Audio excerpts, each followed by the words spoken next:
एक बार सभी candidate comment कर देंगे ऑडियो वीडियो सब कुछ क्लियर चल रहा है कि नहीं चल रहा है।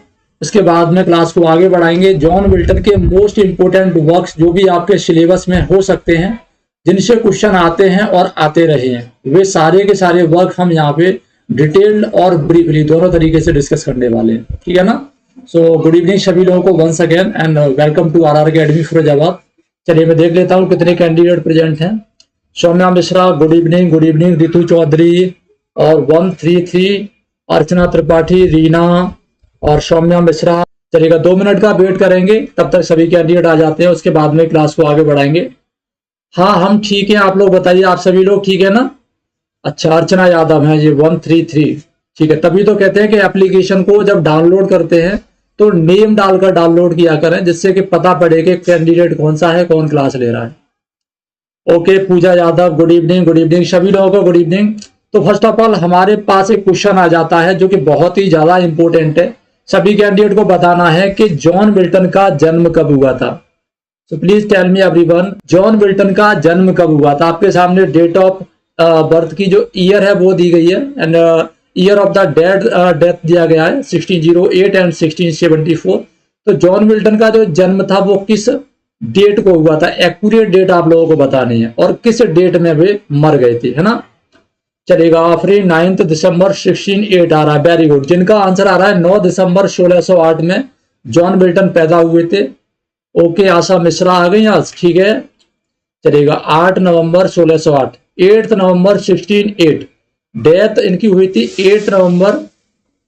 अच्छा जन्म के बारे में बता रहे हैं, ठीक है 8 नवंबर 1608। जिनका आंसर आ रहा है, ये तो उल्टा सीधा आंसर बता रहे हैं भाई, पहला ही क्वेश्चन गलत कर रहे हो। हाँ रितु चौधरी का आंसर ठीक है 9 दिसंबर 1608, ठीक है ना। 9 दिसंबर 1608 में ये पैदा हुए थे। ओके विक्षा प्रेजेंट हो गई है, ठीक है।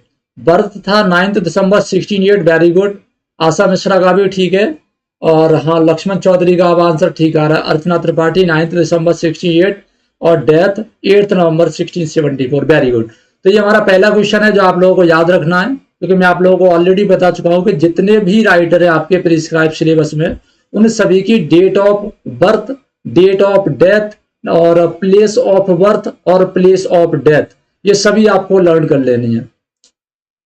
8 नवंबर 1674, वेरी गुड। 8 नवंबर 1674 में ये मर गए थे, ठीक है ना। और हाँ ठीक है 9 दिसंबर 1608, वेरी गुड। चलिए तो शुरू कर लेते हैं, काफी इंपॉर्टेंट सेशन है आज का आपका। तो शुरुआत करेंगे हम इनके कुछ इंपॉर्टेंट वर्क्स के साथ में। तो सबसे पहले हम डिस्कस करेंगे सैमसन एगोनिस्ट। सैमसन एगोनिस्ट के बारे में आप लोग क्या क्या जानते हैं बताइएगा।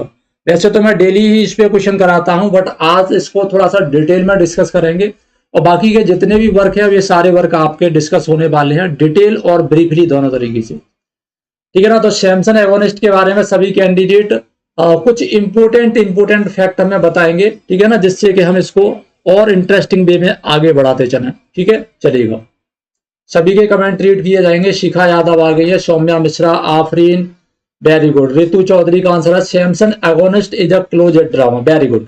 सैमसन एगोनिस्ट क्या है, एक क्लोजेड ड्रामा है, and closed drama mean to say a drama which is written only for read, केवल पढ़ने के लिए उसे लिखा जाता है, नॉट फॉर परफॉर्मेंस और एक्ट ऑन द स्टेज, जिसको स्टेज पर एक्ट करने के लिए नहीं लिखा जाता है ना। हाँ वेरी गुड, क्लोजेड ड्रामा है, वेरी गुड, ठीक है ना। Samson Agonistes published with Paradise Regained, very good. Saumya Mishra का आंसर ठीक है। Samson Agonistes was published with the same series in 1671 में, 1671 में इसको पब्लिश किया गया था, और किसके साथ में पब्लिश किया गया था, पैराडाइज रीगन के साथ में, याद रखिएगा। Only for read, very good, ठीक है ना। तो चलिएगा अब हम बात करेंगे इसके आगे, पब्लिश्ड इन 1671, वेरी गुड। तो चलिएगा मैंने यहाँ पे नोट कर दिया, आप लोग इसको पढ़ते जाएंगे। तो सबसे पहले बात कर लेते हैं, Samson Agonistes is a Milton's tragic closet drama. क्या है ये ट्रेजिक क्लोजेट ड्रामा, याद रखिएगा, ठीक है ना। सैमसन एगोनिस्ट क्या है, मिल्टन का ट्रेजिक क्लोजेट ड्रामा है, याद रखेंगे, ठीक है। Samson Agonistes is Milton's tragic closet drama. Closet drama के बारे में हमने बता दिया है, and it was published with paradise regain in 1671 with the title paradise regain. ठीक है ना, याद रखेंगे। अब पैराडाइज रीगेन क्या है? पैराडाइज रीगेन एक ऐसी पोएम है जिसको मिल्टन ने लिखा है, एक ईपिक पोएम इसको बोलते हैं। ठीक है ना, and it is in the 4th book series, ये 4 बुक में लिखी गई है। To which is added Samson agonist, तो इसी सीरीज के साथ में सैमसन एगोनिस्ट को ऐड किया गया था, याद रखिएगा, है ना। So Milton present in English a pure tragedy with the gravity, calm, dignity and restraint with the character the Greek tragedies. Greek tragedies को माना जाता है। And he has made a good use of objective correlative, याद रखेंगे इसके सारे facts को। इसमें मिल्टन ने क्या किया है? ऑब्जेक्टिव कोरिलेटिव का अच्छे तरीके से यूज किया है। ठीक है, ऑब्जेक्टिव कोरिलेटिव का बहुत अच्छे तरीके से यूज किया गया है। हब्रिज, इसमें एक इंपॉर्टेंट क्वेश्चन आ जाता है कि इसका जो फॉल हुआ था, कहने का मतलब इसकी जो ट्रेजिक डेथ हुई थी और इसके साथ में जो भी सर्कमस्टेंसेस हुए थे, जो परिस्थितियां आई थी, वो किसके कारण आई थी? तो इसका एक ओवरऑल वन आंसर है हबरी। ठीक है ना, याद रखेंगे क्या है? हबरी याद रखेंगे। तो हबरी क्या है? हबरी का मतलब होता है pride. Hubris is the tragic flaw which causes tragedy. अगर इसका क्वेश्चन पूछ लिया जाता है कि किस तरीके का ट्रेजिक फ्लॉ था इसमें, तो आपका आंसर होना चाहिए था हबरी। ठीक है, याद रखेंगे। आगे बढ़ते हैं नेक्स्ट वन, अगले पॉइंट पे चलेगा। तो सभी लोगों को ये समझ में आ गया और मैं सभी की कमेंट रीड करता हुआ चल रहा हूं, उसके बाद में आगे बढ़ेंगे। हाँ बिल्कुल ठीक है, शीतल राजपूत आ गई हैं, good. Publish with paradise regain. ठीक है, आगे बढ़ेंगे नेक्स्ट वन। अब हमारे सामने पॉइंट दिया गया है, तो the tragic flaw which causes tragedy, it follows the classical unities of time, place and action. देखिए क्वेश्चन हमने लास्ट डे पूछा था, इस तरीके के जो क्वेश्चन होते हैं वो इस तरीके से आते हैं आपके सामने। सपोज दैट के जो सीक्वेंस से क्वेश्चंस का अरेंजमेंट कर दिया जाता है कि इसमें कौन सी चीज सही है, कौन सी चीज गलत है। तो लास्ट डे एक ऑप्शन दिया गया था आपके क्वेश्चन में कि सैमसन एगोनिस्ट जो है वो कैसा है, वो आपका एक क्लोजर ड्रामा तो है। It is written in blank verse, इसको ब्लैंक वर्स में लिखा गया है। ठीक है ना, इसको ब्लैंक वर्स में लिखा गया है और इसकी कुछ इंपॉर्टेंट चीजें और भी बताई गई थी। It is written in blank verse, it is an autobiographical in nature, he makes a good use of the chorus. इसमें कोरस का यूज किया गया है, ब्लैंक वर्स में इसको लिखा गया है और ऑटोबायोग्राफिकल नेचर का है ये, है ना। It follows the classical unities of time, time, place and action. ये याद रखेंगे, इसमें तीनों ही यूनिटी यूज की गई है, ऐसा नहीं है कि इसमें कोई यूनिटी को छोड़ दिया गया हो। तो लास्ट डे हमने जो क्वेश्चन डिस्कस कराया था वो यहीं से कराया था। आई थिंक बिल्कुल क्लियर हो गया होगा, है ना। चलेगा, यहां तक सारी चीजें क्लियर है। चलिए, समिति जायसवाल, प्रीति मित्तल, रीना, अर्चना त्रिपाठी। ठीक है, ये जितने भी पॉइंट है आपके सामने, ये सभी पॉइंट आपके क्वेश्चंस में पूछे जाएंगे। सीक्वेंस बनाना होगा, किस तरीके से इनको लिखा गया था, किस तरीके से कौन सा वाला ऑब्जेक्ट सही हो जाएगा, ये सारी चीजें आपको ध्यान से समझनी है। चलिए, लेट हो गई, कोई बात नहीं है, आगे बढ़ते हैं नेक्स्ट वन, अगले पॉइंट पे। आगे पॉइंट दिया गया हमारे सामने, Samson is the son of Manoa. Manoa कौन है? Manoa is the father of Samson agonist.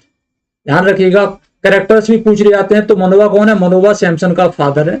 मनोवा is the poor man of Philistines, ये फिलिस्तीन में रहने वाला एक गरीब आदमी है ना। The secret of Samson physical strength is in the lock of his hair. Samson के अंदर बहुत ही ज्यादा डिवाइनिटी पावर थी और उसका राज क्या था कि उसके बाल थे, जो लॉक ऑफ हेयर था, जो लट उसकी लटकती थी, उसी में उसकी सारी पावर थी। So no one has the courage to challenge him, किसी व्यक्ति में इतना साहस नहीं था कि उसको चैलेंज कर लेता, क्योंकि वो बहुत ज्यादा पावरफुल था। ठीक है ना। द गवर्नर ऑफ गाजा, याद रखेंगे, governor of Gaza afraid of Samson, जो गाजा का गवर्नर था वो भी सैमसन से बहुत ज्यादा डरता था। So the governor is a man of corruption. यहां पर बात की जा रही है गवर्नर कैसा व्यक्ति था, तो गवर्नर एक बहुत ही ज्यादा भ्रष्ट कैंडिडेट था। He hatches a conspiracy against Samson and send Delilah to tempt Samson and know the secret. वो क्या करता है, वो डेलिला को भेजता है किसके लिए, कि सैमसन की पावर का जो राज है, उसकी जो शक्तियां हैं वो कहां से आती हैं और इतना पावरफुल वो कैसे है, इन सारी चीजों को जानने के लिए वो डेलिला को भेजता है और डेलिला बाई फॉर्च्यून उनके सारे सीक्रेट को पता लगा लेती है। Delilah tempt him with her beauty and knows the secret. Samson is arrested and made blind with the iron hot rod. Samson को पकड़ लिया जाता है फिलिस्तीन्स के द्वारा और उसको आयरन रॉड से, हॉट आयरन रॉड से क्या कर दिया जाता है, अंधा कर दिया जाता है, उसकी आंखें फोड़ दी जाती हैं। तो यहां तक क्लियर हुआ? ठीक है। Delilah share with him that she has done it for country and religion. जब बाद में उसको पता पड़ता है कि डेलिला ने उसको धोखा दिया है, तो डेलिला उसके पास भी जाती है और उससे कहती है कि उसका ऐसा करने का कोई पर्सनल इंटेंशन नहीं था, ठीक है ना, उसका ऐसा कोई पर्सनल इंटेंशन नहीं था, लेकिन उसने ये सब कुछ किया कहाँ के लिए किया? ये सब कुछ उसने किया अपने रिलीजन के लिए और अपनी कंट्री के लिए, देशभक्ति के लिए किया था। हरपा, इसमें एक कैरेक्टर है हरपा, जो इसका एनेमी है, इसमें क्लोज एनेमी दिखाया गया है। Who is a Stewart warrior, ये भी क्या है? एक योद्धा है हरपा। ही मॉक्स एट सैमसन, जब सैमसन अंधा हो जाता है तो वो सैमसन की हंसी उड़ाता है, ठीक है। Samson is taken to attend the public celebration, उसको पब्लिक सेलिब्रेशन के लिए यानी लोगों का एंटरटेनमेंट कराने के लिए प्रस्तुत किया जाता है, जहां पर 100 पिलर का एक हॉल होता है। ध्यान रखेंगे कितने पिलर का होता है? 100 पिलर होते हैं उस हॉल में टोटल। वहां पर उसको ले आया जाता है कि वो लोगों का एंटरटेनमेंट करे। उसके जो फादर हैं मनवा, वो बहुत ज्यादा रोते हैं, रिक्वेस्ट करते हैं उस गवर्नर से, गवर्नर ऑफ गाजा से, कि उसको छोड़ दिया जाए। पब्लिक से भी अपील करते हैं कि उसको रिलीज कर दिया जाए, बट ऐसा होता नहीं है। तो सैमसन को ये देखकर बहुत ज्यादा गुस्सा आती है, बहुत ज्यादा इंसल्ट होती है उसकी। तो वो क्या करता है, और एक डिवाइन वॉइस, ठीक है ना, एक भगवान जैसी आवाज जो कहीं से गूंजती हुई उसके कानों में आती है, और वो बहुत जोर लगा के पूरी ताकत से उन पिलर्स को जहां से बंधा हुआ था इस तरीके से उसे पुल कर देता है। और जितने भी लोग थे वहां पर वो सभी उस पिलर के खींचने के बाद में दब जाते हैं। And he destroy himself along with all who are in the hall, वे सारे लोग जो उस हॉल में प्रेजेंट थे उन सभी लोगों के साथ वो भी मर के खत्म हो जाता है, ठीक है। तो ये हमारा पहला इंपोर्टेंट वर्क था। यहां से क्वेश्चन आपके आते ही आते हैं, ठीक है, तो आप इसको याद रखिएगा। नेक्स्ट मंथ चलेंगे हम, अगला इंपोर्टेंट वर्क है और वो इंपोर्टेंट वर्क है आपका कॉमर्स। तो कॉमर्स के बारे में मुझे कौन बताने वाला है? What do you know about commerce? Commerce क्या है? कॉमर्स को सबसे पहली बार कब लिखा गया था, ठीक है ना, बताइएगा। जी हाँ, एक्चुअली में क्या था कि काफी 4-5 क्लास लेते लेते बहुत ज्यादा थक जाते हैं और थोड़ा सा डाइजेशन प्रॉब्लम भी हो जाती है, पेट में दर्द होना भी शुरू हो जाता है। तो सोचा क्यों ना खड़े होकर क्लास ली जाए, रीजन ये है, वजह ये हो जाती है। मास्क है, ठीक है, very good, okay. Laxman Chaudhary 1634 आ रहा है। धनिष्ठा बता तो दिया खड़े होने का रीजन। भाई किसी चीज की लिमिट होती है, कहते ना, अति का भला न बोलना, अति का भला न चूप, अति का भला न बरसना, अति की भली न धूप, पता है ना। तो किसी भी चीज को ज्यादा करने से हमेशा घाटा ही होता है, चाहे वो कोई भी चीज हो। तो बहुत ज्यादा बैठे रहने से भी प्रॉब्लम हो जाती है, ठीक है। 1634 में पब्लिश बता रही हैं आशा मिश्रा, ओके। 1637 में रिटन बताया जा रहा है। Ludlow Castle the bridge of water it is perform, हाँ बिल्कुल ठीक, सौम्या मिश्रा का आंसर ठीक आ रहा है ना, चलिएगा। शीतल राजपूत 1634 आ रहा है, चलिएगा। तो डिस्कस कर लेते हैं, बहुत ही इंपॉर्टेंट है, यहां से क्वेश्चन आपके आते आते हैं। और देखिए यहां से क्वेश्चन तो आते ही हैं, साथ ही साथ ये कॉमर्स में आपको डिटेल में कराने वाला हूं, क्योंकि लास्ट ईयर ना कॉमर्स से पोएम के कुछ स्टैंजाज आए थे, है ना, कॉमर्स के और लिसिडस के भी स्टैंजा आए थे। तो कॉमर्स हुआ, लिसिडस हुआ, ये सारी पॉइंट्स में आपको डिटेल में कराने वाला हूं, जिससे कि इनके स्टैंजा भी आपको कवर हो जाए, है ना। तो बात करेंगे पब्लिकेशन डेट की। इट वाज पब्लिश्ड इन 1637, इसको 1637 में पब्लिश किया गया था, नोट करेंगे, ठीक है। चलिएगा आगे बढ़ते हैं। तो ओरिजिनली इसको जो पब्लिश किया गया था वो पब्लिश किया गया था हम्फ्री रॉबिन्सन के द्वारा। ये पूछ लिया जाता है कि ओरिजिनली 1637 में इसको जो पब्लिश किया गया था वो किसके द्वारा पब्लिश किया गया था? तो नाम याद रखेंगे, हम्फ्री रॉबिन्सन के द्वारा इसको ओरिजिनली पब्लिश किया गया था। क्लियर है, चलिए। तो कॉमर्स क्या है? Comus is a masque and it was presented at Ludlow Castle 1634 में, है ना। Is a masque in honour of chastity, ये क्या है? चेस्टिटी के सम्मान में इसको गाया जाता है। And written by John Milton, it was first presented on Michaelmas 1634 year में। मैकमिलन्स क्या है? ये एक क्रिश्चियन फेस्टिवल है, ठीक है ना। ये क्या है, क्रिश्चियन फेस्टिवल है जो कि 1634 ईयर में मनाया जा रहा था। कहां पर मनाया जा रहा था, लुडलो कास्टल में मनाया जा रहा था। तो वहीं पर इसको पहली बार प्रेजेंट किया गया था।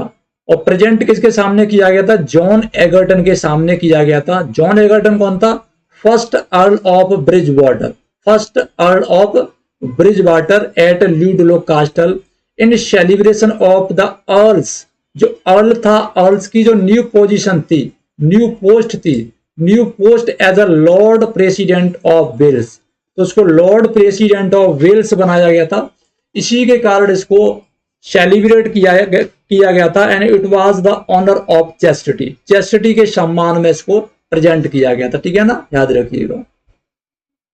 आगे बढ़ेंगे अगले क्वेश्चन, अगले पॉइंट पे। आगे पॉइंट दिया गया हमारे सामने, सो नॉन कॉलिकली, अगर इसको बोलचाल की भाषा में देखा जाए कि बोलचाल की भाषा में इसको क्या कहते हैं, तो कॉलिकली यानी कि बोलचाल की भाषा में, आम भाषा में, as Comus the masques actual full title in its first publication. जो मैंने अभी अभी आपको बताया, इसका जो पहला पब्लिकेशन था वो किसके द्वारा किया गया है, तो जब इसका पहला पब्लिकेशन किया गया था तो उसमें इसका पूरा टाइटल था a masque presented at Ludlow Castle 1634 on मैकमिलस night before the right honourable John Earl of Bridgewater Viscount Brackley Lord president of Wales and one of his majesty most honourable privy council. ये पूरा title है इसका, जब इसको पहली बार publish किया गया था, याद रखेंगे, ठीक है ना। जब इसको पहली बार पब्लिश किया गया था ओरिजिनली, तो इसके ओरिजिनल टाइटल के साथ में इसको हम्फ्री रॉबिन्सन ने 1637 में इसको पब्लिश किया था, ठीक है, याद रखिएगा। तो यहां तक आपका क्लियर हुआ। किसी तरीके की कोई प्रॉब्लम हो तो पूछिएगा, उसके बाद में आगे बढ़ेंगे, ठीक है, चलेगा। Okay, no problem, no problem, चलेगा। आगे बढ़ेंगे नेक्स्ट वन, अगले पॉइंट पे। आगे पॉइंट दिया गया है, it was first perform for the earl of Bridgewater on 29 सितंबर 1634। एक्यूरेट डेट याद रखेंगे, अर्ल ऑफ ब्रिज वाटर के सामने इसको प्रेजेंट किया गया था 29 सितंबर 1634 में, है ना। So the performance also featured his two sons. इस अर्ल ऑफ ब्रिज वाटर के दो बेटे थे, टू सन्स थे, उनको भी फीचर किया गया था इसमें। जैसे एक एल्डर ब्रदर था, क्योंकि उसमें जो लेडी है, लेडी के दो भाई होते हैं जो जंगल में भटक जाते हैं, यानी जब लेडी खो जाती है तो उसके दो भाई होते हैं जो उसको ढूंढते हुए आते हैं। तो एक एल्डर ब्रदर बनाया जाता है, इसका बेटा अर्ल ऑफ ब्रिज वाटर का एल्डर ब्रदर की भूमिका निभाता है, और दूसरा जो सेकंड ब्रदर है उसकी भूमिका निभाता है, ठीक है ना। एंड इज डॉटर एलिस, और अर्ल ऑफ ब्रिज वाटर की जो डॉटर है एलिस, वो भूमिका निभाती है उस लेडी की, the lady of chastity. Clear हुआ ना, यानी कि अर्ल ऑफ ब्रिज वाटर के सामने इसकी प्रेजेंटेशन हुई थी, और इस प्रेजेंटेशन में इसके दो बेटे, एक ने रोल किया था एल्डर ब्रदर का, एक ने रोल किया था सेकंड यानी कि यंगर ब्रदर का। इसकी एक बेटी और थी जिसका नाम था एलिस। एलिस ने रोल किया था उस लेडी का जो सिंबल था चेस्टिटी का, ठीक है ना, याद रखिएगा। जिसको कॉमस ने और बहला पोषलाकर अपने यानी कि पैलेस में ले गया था, जहां पर उसको टेम्प्ट कर रहा था वो, तो ये वही लेडी का रोल किया था एलिस के द्वारा, इसको याद रखिएगा। आगे बढ़ेंगे नेक्स्ट वन, अगले पॉइंट पे। आगे पॉइंट दिया गया हमारे सामने, सो कॉमर्स वाज प्रिंटेड एनोनिमसली। अगर हम कॉमर्स की बात करें तो कॉमर्स को एनोनिमसली पब्लिश किया गया था 1637 में, in quarto issued by the bookseller Humphrey Robinson. Humphrey Robinson के द्वारा 1637 में इसको एनोनिमसली पब्लिश किया गया था, है ना। और Milton included the work in his poems of 1645 and 1673। Milton's text was later used for a highly successful mask by the musician Thomas Ande in 1738, which then ran for more than 70 years in London। यानी कि इनका जो mask था ये commerce, ये काफी ज्यादा popular था, और वहां के बहुत सारे क्रिटिक्स ने, बहुत सारे राइटर ने इसको अडॉप्ट किया, और लगभग ये 70 ईयर्स तक वहां पर रन करता रहा। एक म्यूजिशियन थे जिसका नाम था थॉमस एंडे, 1738 में इन्होंने इसको सक्सेसफुली म्यूजिक दिया था, याद रखेंगे, है ना, चलेगा। तो द ओरिजिनल वोकल म्यूजिक किस स्टाइल में था, बैरोक स्टाइल में था, ध्यान रखिएगा। किस स्टाइल में था, बैरोक स्टाइल में था। इसमें जो म्यूजिक प्रोड्यूस किया गया था थॉमस एर्नी के द्वारा वो किसमें था, वो बैरोक स्टाइल में था। उसके बाद में कंपोज्ड बाय हेनरी लोवेस। हेनरी लोवेस ने इसको बैरोक स्टाइल में ओरिजिनली वोकल म्यूजिक दिया। ये सारी चीज आपको याद रखनी है, ठीक है ना। यानी कि मिल्टन का जो टेक्स्ट था कॉमस का, वो थॉमस एर्नी ने भी यूज किया था 1738 में अपने एक मास्क के लिए, म्यूजिशियन काम के लिए, म्यूजिशियन के लिए। उसके बाद में इसमें म्यूजिक दिया गया, ओरिजिनल वोकल म्यूजिक दिया गया बैरोक स्टाइल में, ठीक है ना, बैरोक स्टाइल में दिया गया। वाज कंपोज्ड बाय हेनरी लोवेस, इसको याद रखेंगे। इसको जो म्यूजिक प्रोवाइड किया गया था वो हेनरी लोवेस के द्वारा प्रोवाइड किया गया था। Who also played the part of the attendant spirit. ध्यान रखिएगा, मैं सारी चीजों को बहुत ही डिटेल में बता रहा हूं। तो मैंने आपको यहाँ पर चार चीजें बताई जो इंपोर्टेंट है रोल प्ले से संबंधित, वो आपको 4 चीजें बताई। सबसे पहले मैंने आपको ये बताया कि इसके 2 बेटे थे। एक बेटा था उसने एल्डर सन का रोल किया, दूसरा बेटा था उसने यंगर सन का रोल किया।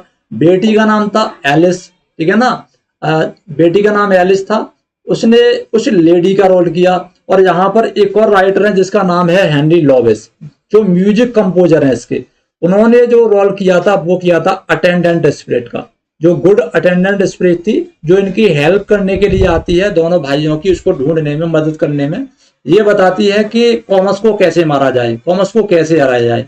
तो ये अटेंडेंट स्पिरिट का जो रोल करता है वो हेनरी लोवेस के द्वारा किया जाता है। बताइएगा, क्लियर हुआ? सभी लोगों को बताएंगे। कोई प्रॉब्लम हो तो बोलिएगा, उसके बाद में आगे बढ़ते हैं।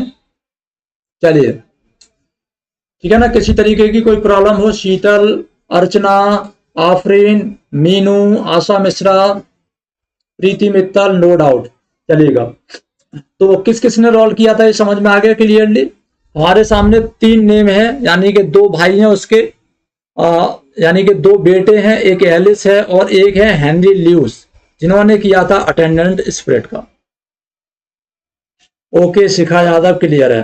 तो चलेगा। अच्छा, इसका जो प्लॉट कंस्ट्रक्शन है, इसकी जो स्टोरी है वो तो सभी लोगों को पता होगी। इसकी स्टोरी किस किसने पढ़ी है? कॉमस की जो स्टोरी है वो किस किसने पढ़ी है बताइएगा। कॉमस की जो स्टोरी है वो किस किसने पढ़ी है? चलेगा, तो प्लॉट इसका यही है। प्लॉट में इसको ब्रीफली बता देता हूं। प्लॉट क्या है? यहाँ पर कहानी शुरू होती है उस लेडी के साथ में, जो लेडी जंगल में अपने भाई के साथ अपने पिता के पास मिलने के लिए जा रही है। यहाँ पर एक सेलिब्रेशन किया जा रहा है।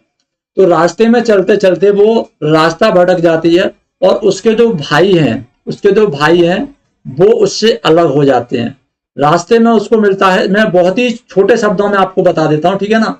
तो रास्ते में मिलता है उसको Comus in the form of a decent man, एक अच्छे व्यक्ति के फॉर्म में उसको मिल जाता है कॉमस, ठीक है ना। अब कॉमस को उसको बहला फुसलाकर अपने कास्टल में ले जाता है कि चलो मैं तुम्हारे भाई तक पहुंचा देता हूं।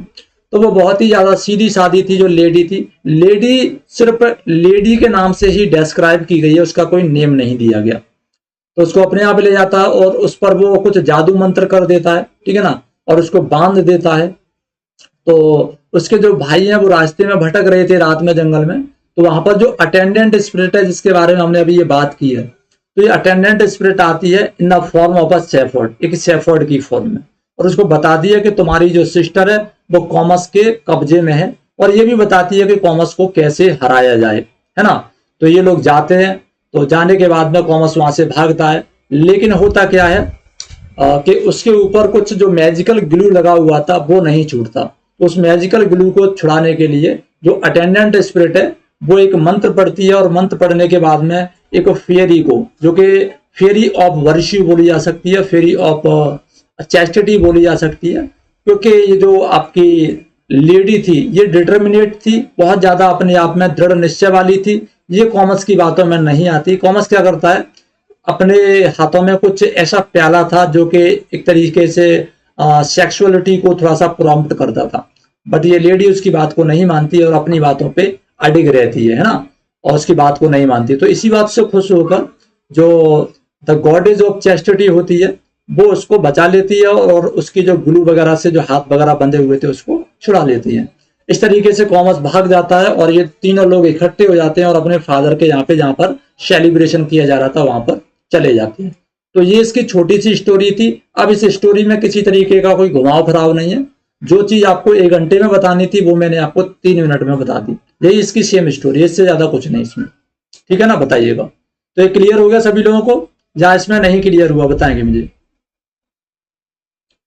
क्लियर हो गया या नहीं क्लियर हो गया बताइएगा। ठीक है ना, बहुत छोटी सी स्टोरी है, बहुत शॉर्ट स्टोरी है, कोई प्रॉब्लम वाली बात नहीं है। जो इंपॉर्टेंट चीज थी वो थी इसके इंट्रोडक्शन के बारे में, जो मैंने आपको बताया है, ये आपको याद रखना है ना। और बाकी की रही बात इसको और डिटेल में कराने की, तो ये आपके सामने मैंने जो पीडीएफ दिया है, ये जब आपकी क्लास कंप्लीट हो जाएगा, ये मिल्टन के वर्क की जो सीरीज है ये पूरी कंप्लीट हो जाएगी ना, तो मैं आपको ये पूरी दे दूंगा, जिसमें बहुत ही डिटेल में मैंने लिखा है। देखिए ऐसे लिखा है जैसे आप इसको समझ पाएंगे।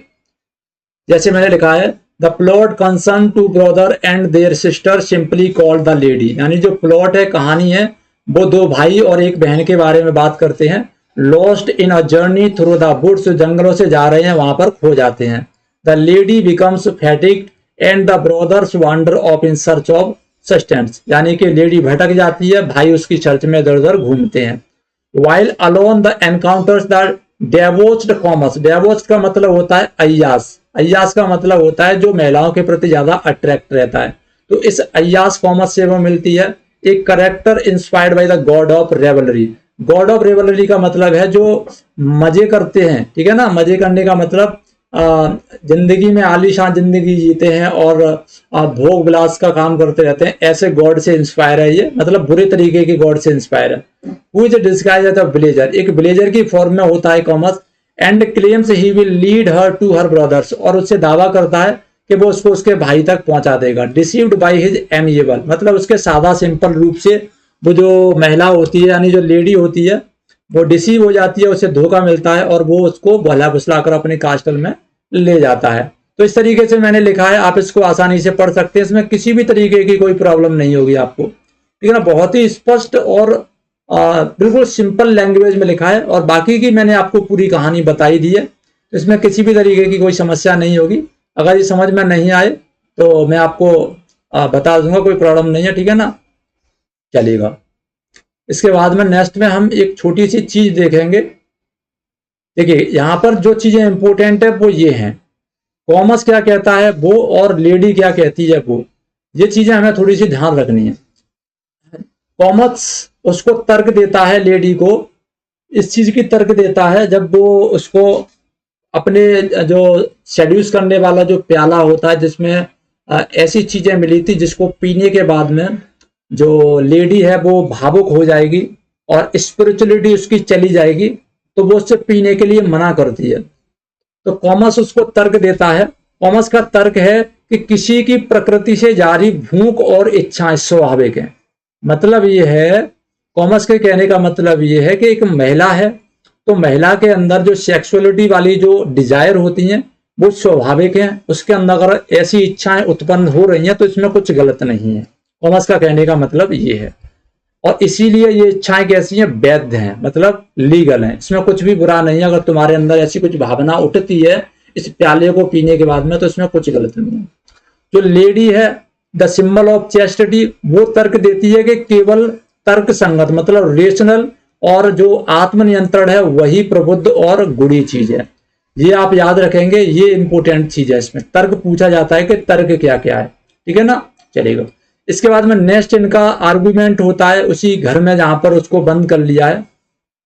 वो कहती है कि आत्म कृपालु और संयमी होना, अपने उच्च स्वभाव को त्याग देना और तुच्छ आवेगों के आगे झुक जाना है।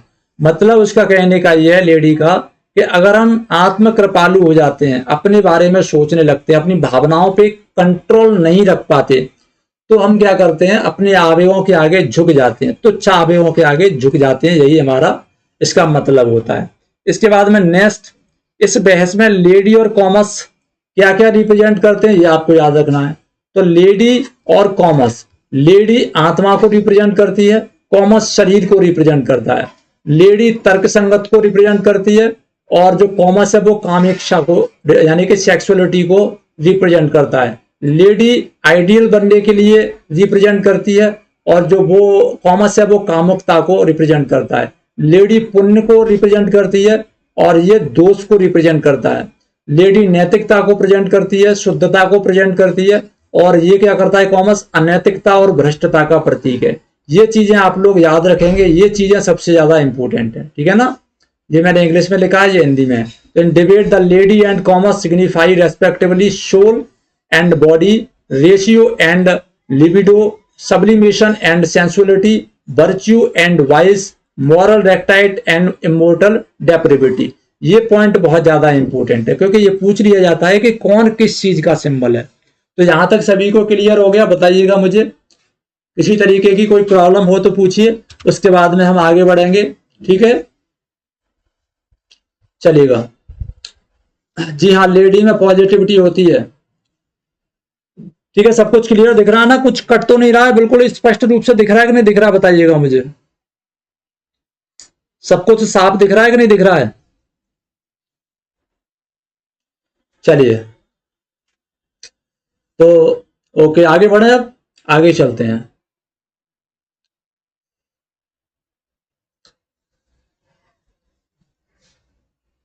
इसके बाद में क्या होता है, जो मैंने आपको बता दिया ऑलरेडी, कि जब वो जंगल में भटक रहे होते हैं दोनों भाई, तो उनको क्या मिलती है, एक अटेंडेंट स्पिरिट मिलती है। क्या मिलती है? अटेंडेंट स्पिरिट मिलती है। और उसका जो रूप था वो कैसा होता है? शेफर्ड का रूप होता है। वो उसको बताती है कि तुम्हारी बहन कहाँ पर है, और कॉमर्स के पास जाकर हम कॉमर्स को कैसे हरा सकते हैं। ये अटेंडेंट स्पिरिट बताती है। किस फॉर्म में होती है? शेफर्ड की फॉर्म में होती है।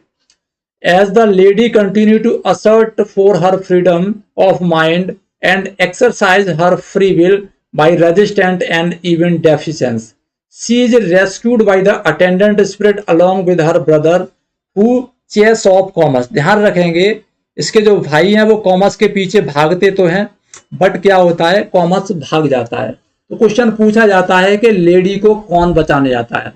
तो अटेंडेंट स्पिरिट आती है और उसके दोनों भाई आते हैं। ये दोनों लोग उसको वहां से बचा ले जाते हैं, लेकिन फिर भी उसको वो कंप्लीटली वहां से फ्री नहीं कर पाते।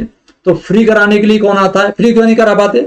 उसका रीजन था क्योंकि उस पर वो कुछ मंत्र छोड़ गया था, जिसके कारण वो उस कुर्सी से चिपक गई थी, यानी उस कुर्सी से उठ नहीं पा रही थी।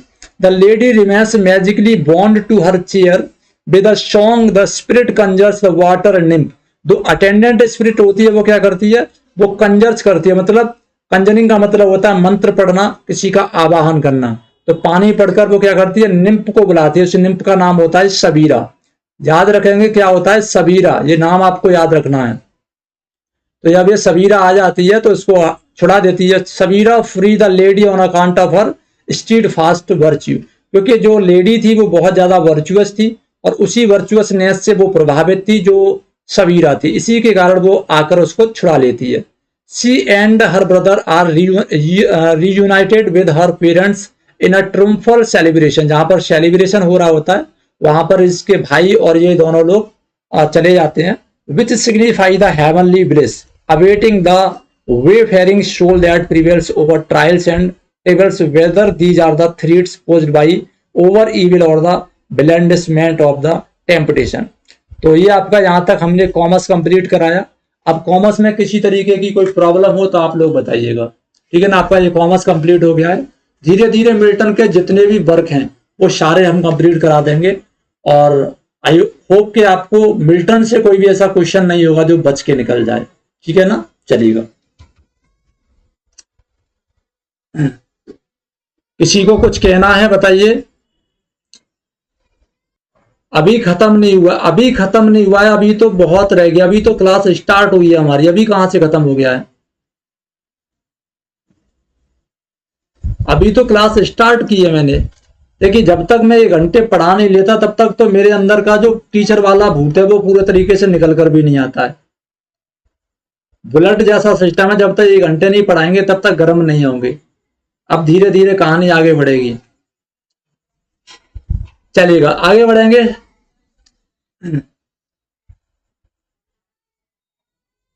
हाँ, अभी तो शुरू हुआ है।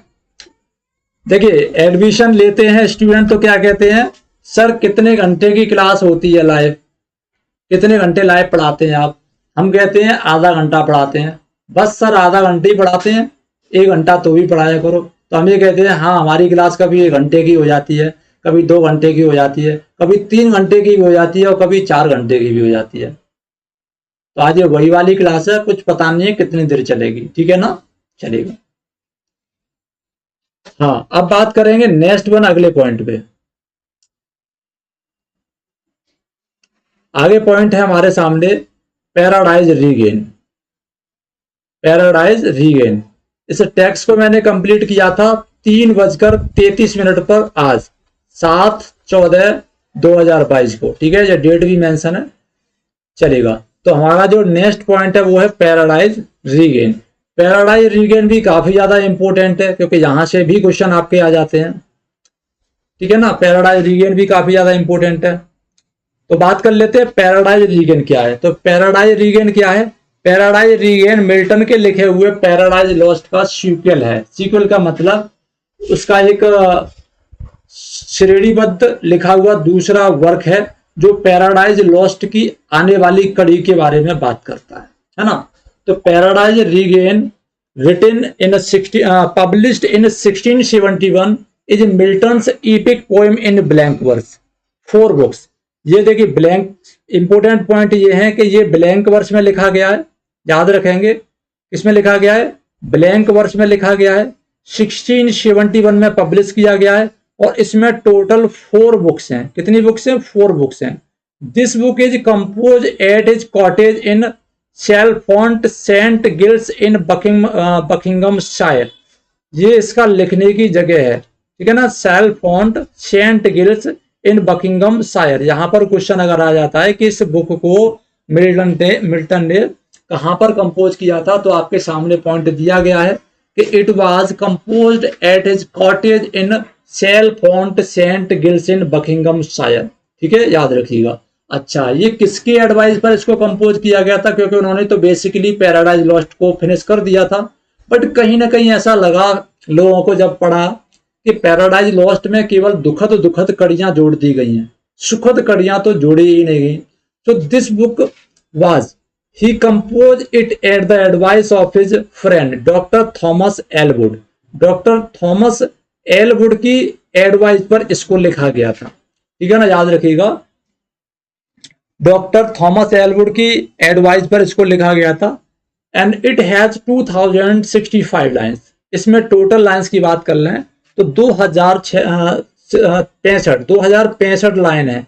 वाइल पैराडाइज लॉस्ट की बात करें तो पैराडाइज लॉस्ट में मोर देन 10,000 लाइन है, मतलब 10,565 लाइन है, याद रखिएगा।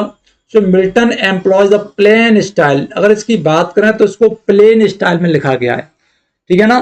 पैराडाइज लॉस्ट को ग्रांड स्टाइल में लिखा गया था, पैराडाइज रीगेन को प्लेन स्टाइल में लिखा गया है, ठीक है। ही यूजेज सिमिलीज, यहां पर सिमिलीज का यूज किया गया है टू द मिनिमम, बहुत कम सिमिलीज का यूज किया गया है। He uses a simple syntax, simple syntax का यहां पर इस्तेमाल किया गया है, कोई ज्यादा कॉम्प्लेक्स सेंटेंस का इस्तेमाल यहां पर नहीं किया गया है। भाषा बहुत ही ज्यादा इजी है। तो फॉर नॉर्थ ऑफ फायर, एक राइटर का नेम है नॉर्थ ऑफ फ्री, इसको आप याद रखेंगे। इन्होंने कहा है पैराडाइज रीगेन इज प्रैक्टिकली स्वी जेनरिस, यानी कि यूनिक। पैराडाइज रीगेन क्या है? प्रैक्टिकली स्वी जेनरिस, ये लैटिन में लिखा है, इसका मतलब होता है यूनिक। मतलब पैराडाइज रीगेन क्या है? एक यूनिक है। नॉर्थ ऑफ फ्राई ने कहा है कि Paradise Regain is unique. It is a sequel to Paradise Lost, ये पैराडाइज लॉस्ट का सीक्वल है। And in it he shows the debate between Christ and Satan. इसमें जीसस क्राइस्ट और सैटन के बीच में डिबेट दिखाया गया है। Satan again try to tempt Christ. Satan इसमें क्या करता है? जीसस क्राइस्ट को टेम्प्ट करने की कोशिश करता है लेकिन फेल हो जाता है। वो ये कहता है कि जीसस क्राइस्ट को इवन देन गॉड को क्या करना चाहिए? टेम्प्ट करवा देना चाहिए महिलाओं के द्वारा। जिस तरीके से सोलोमन को टेम्प्ट किया गया था उस तरीके से गॉड और जीसस क्राइस्ट दोनों को टेम्प्ट करवा देना चाहिए, लेकिन वो अपने मंसूबों में कामयाब नहीं होता है, ठीक है। आगे बढ़ते हैं, नेक्स्ट वन।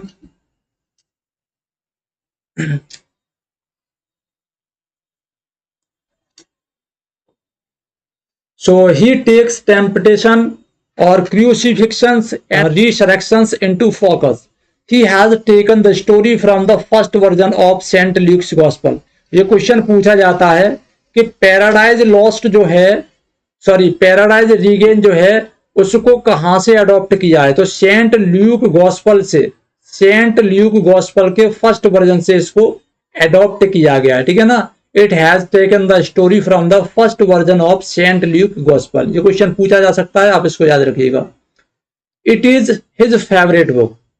सो Christ, Satan, Adam, Eve, Abel, Cain, virgin Mary और Belial, these are some important and significant character in Paradise Regained. It is Satan, यहां पर Satan की बात हो रही है कि it is Satan who demeans the human race, वो ह्यूमन रेस को अलग तरीके से मतलब निकालता है और अलग तरीके से उनको यूज करता है। केन इसमें एक इंपोर्टेंट कैरेक्टर है। केन क्या करता है, मर्डर कर देता है अपने बड़े भाई का, याद रखेंगे। केन के बड़े भाई का नाम होता है एबेल, वो एबेल का मर्डर कर देता है and brings crime and cruelty on this earth, और इसी मर्डर के साथ में धरती पर क्या होता है, क्रूअल्टी आ जाती है और क्राइम पैदा हो जाता है। मतलब क्राइम, क्रूअल्टी और जितने भी करप्शन थे वो सारे स्टार्ट हो जाते हैं। इस तरीके से जो सैटन है वो क्या करता है, D means the human race, human race का मतलब ही बदल देता है ना।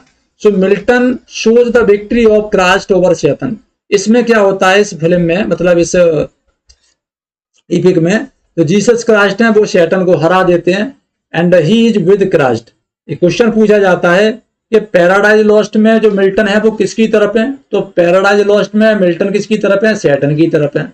लेकिन पैराडाइज रीगेन में मिल्टन किसकी तरफ है, तो पैराडाइज रीगेन में मिल्टन क्राइस्ट की तरफ है, ठीक है ना। बताइएगा, ये कंप्लीट हुआ। किसी तरीके की कोई प्रॉब्लम हो तो मुझे बताइएगा, मैं एक बार कमेंट में नजर डालता हूं, उसके बाद में आगे बढ़ेंगे।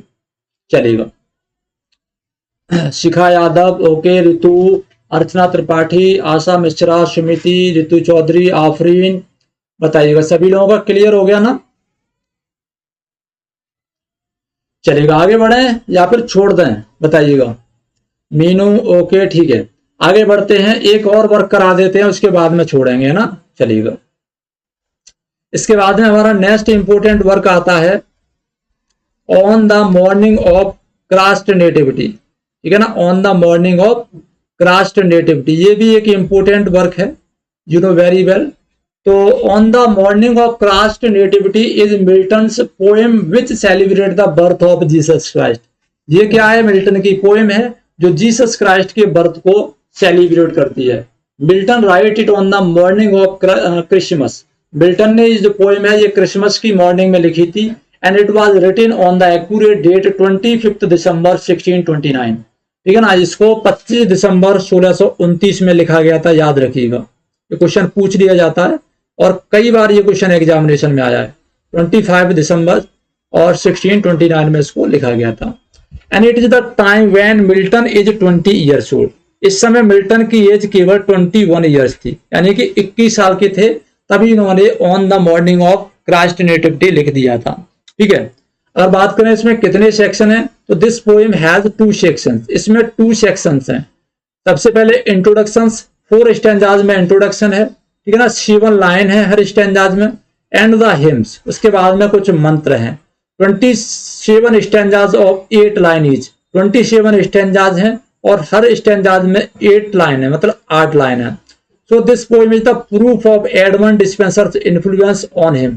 अगर इस पोएम की हम बात करें तो इस पोएम में स्पष्ट रूप से हमें क्या झलकता है कि जॉन मिल्टन के ऊपर एडमंड डिस्पेंसर का क्या था, इफेक्ट था, उसका इन्फ्लुएंस था, ठीक है ना। इसी वजह से मिल्टन को क्या कहा जाता है, मिल्टन को चाइल्ड ऑफ स्पेंसर कहा जाता है, ध्यान रखिएगा, ठीक है ना। चाइल्ड ऑफ स्पेंसर कहा जाता है, सॉरी पोएटिक चाइल्ड, क्या कहा जाता है, पोएटिक चाइल्ड ऑफ स्पेंसर। चलिएगा, इस चीज को आप याद रखेंगे। Who is called the poetic child of Spenser, then answer goes to John Milton. John Milton को पोएटिक चाइल्ड ऑफ स्पेंसर कहा जाता है, याद रखिएगा, ठीक है ना। चलिएगा, तो ये क्लियर हो गया, बताइएगा मुझे यहां तक क्लियर हुआ। पोएटिक चाइल्ड ऑफ स्पेंसर किसको कहा जाता है, जॉन मिल्टन को कहा जाता है। चलिएगा, ठीक है, तो और कराएं या इतना ही छोड़ें, बताइएगा। इतना हजम कर जाओगे या और आगे बढ़ा दें, बताइए। देख लो, मैं तो कराता रहूंगा, आप लोगों को इसको लर्न भी करना है ना। कल कराएंगे, ठीक है, चलेगा। तो सभी लोगों को गुड नाइट। और आज कोई दूसरी क्लास नहीं होगी, ठीक है ना। अब सभी क्लासें आपकी एप्लीकेशन पर हो रही हैं, और ये सबसे ज्यादा इंपॉर्टेंट सेक्शन चल रहा है। मैं तभी सांस दूंगा, तभी आगे चीजें कराऊंगा जब मैं मिल्टन को फिनिश करा दूंगा, ठीक है, चलेगा। Okay, good night, good night, good night सभी लोगों को।